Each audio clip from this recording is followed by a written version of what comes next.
বন্দে মাতরম, ভারত মাতা কি জয়, জয় হিন্দ। যত দিন যাচ্ছে বিজেপি দলটা সম্বন্ধে অনেক মানুষের মনে একটা মোহভঙ্গের ভাব দেখা দিয়েছে। কারণ বিজেপি যখন ক্ষমতায় আসে মানুষ কিন্তু বিজেপিকে দেখে ভোটটা দেয়নি। মানুষ মমতা ব্যানার্জির বিকল্প চেয়েছিল, সেই বিকল্প হিসাবে কাউকে না পেয়ে বিজেপিকে ভোটটা দিয়েছিল। সেই জন্য বিজেপি মমতা ব্যানার্জিকে সরিয়ে আমাদের এই বাংলায় ক্ষমতায় আসে। কিন্তু ক্ষমতায় আসার পর আমরা কি দেখলাম? আমাদের শ্রমিক ভট্টাচার্য মহাশয় বলছেন যে আমরা সবাই জানি পার্টির থেকে বা দলের থেকে দেশ বড়। দেশের নিরাপত্তা আগে, দেশ বাঁচলে তবে পার্টি বাঁচবে, তবে দেশের জনগণ বাঁচবে।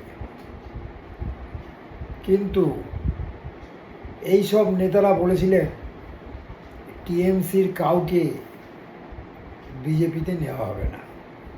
কিন্তু আমরা পরবর্তীকালে কি দেখলাম? টিএমসির বড় বড় হারমাত এক একটা বিধায়কের দুর্নীতি পাহাড় প্রমাণ। তারা কিন্তু সবাই ওই বালিশটাটা তৃণমূল হয়ে বিজেপির পাশে থেকে আছে।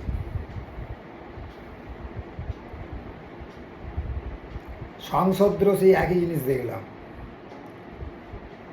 তারা এনসিপিতে যোগদান করলো, করার পর এখন তারা বিজেপিতে আসার জন্য উদ্গ্রীব হয়ে আছে। কিন্তু আমার মনে এবং জনগণের মনে বিভিন্ন প্রশ্ন দেখা দিয়েছে। বিভিন্ন জায়গায়, যেমন বেহালায় বিজেপির এক নেতা কোনো এক প্রমোটরের কাছ থেকে 5 লক্ষ টাকা দাবি করেছে।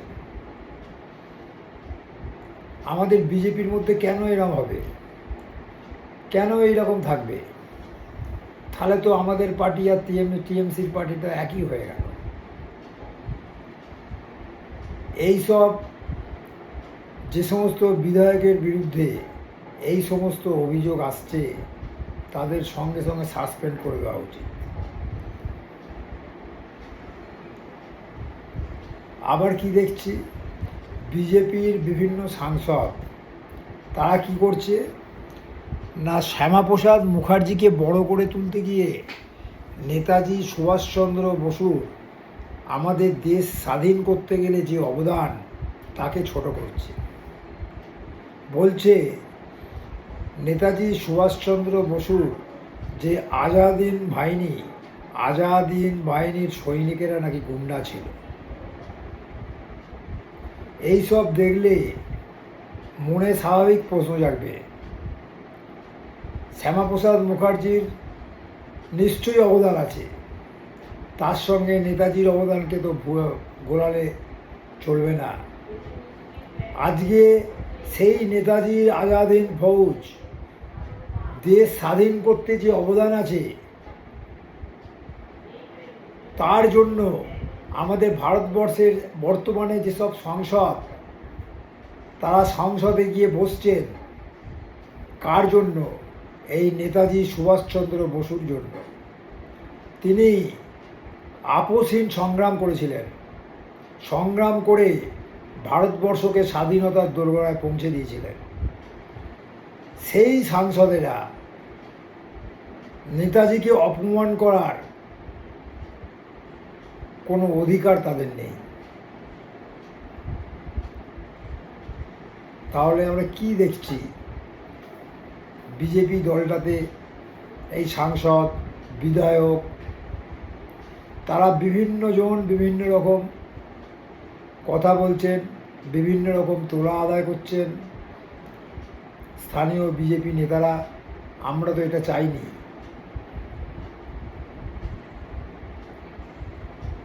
মাননীয় শ্রমিক ভট্টাচার্য মহাশয় তিনি হয়তো বুঝতে পেরেছেন, কিন্তু কিছু করার নেই।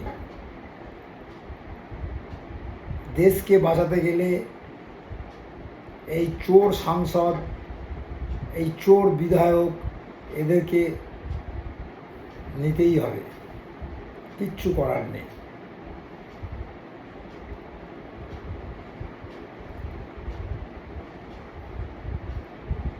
বিভিন্ন জায়গায় স্থানীয় নেতারা কীভাবে তোলা আদায় করছেন সেটা আমরা জিতেন্দ্র তেওয়ারি, মাননীয় বিজেপির বিধায়ক, তার উক্তি শুনলেই আমরা বুঝতে পারি। তাই এইসব বিষয়ে রাজ্য নেতৃত্বকে কঠোর হাতে এইসব বিষয় দমন করতে হবে। সেই আগের মতো যদি অবস্থা এইবারেও ফিরে আসে, তাহলে দুটো পার্টির তফাৎটা কী রইল?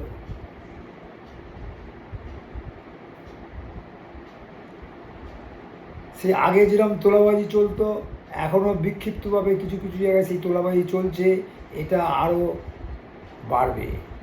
তাই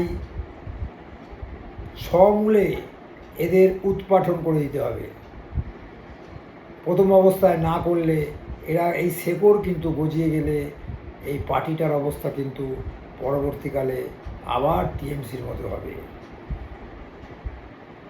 তাই স্থানীয় নেতৃত্ব, রাজ্য নেতৃত্ব, কেন্দ্রীয় নেতৃত্বকে সব জিনিস বুঝতে হবে, বুঝে ব্যবস্থা গ্রহণ করতে হবে। নমস্কার।